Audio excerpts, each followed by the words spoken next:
হরে কৃষ্ণ। একাদশীর দিনে আমরা নির্জলা উপবাস থাকতে পারি না।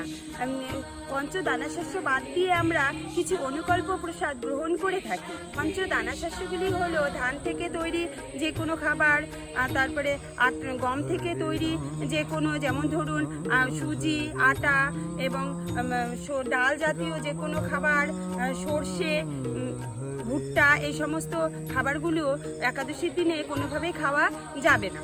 একাদশীর দিনে পঞ্চদানাশস্য বাদ দিয়ে অনুকল্প প্রসাদ গ্রহণ করতে হবে। এই পঞ্চদানাশস্যের মধ্যেই পাপ লুকিয়ে থাকে, এই জন্য এই পঞ্চদানাশস্য খাওয়া যাবে না। আর যে জিনিসগুলি খাওয়া যাবে সেই জিনিসগুলি হলো সাবু, ফল, যে কোনো ধরনের বাদাম, চীনা বাদাম, কিশমিশ, দুধ, যে কোনো সবজি দিয়ে, সন্দুক লবণ দিয়ে, সূর্যমুখী তেল দিয়ে অথবা ঘি দিয়ে সবজি রান্না করে খাওয়া যেতে পারে। এই ধরনের খাবারগুলি একাদশীর দিনে খাওয়া যাবে।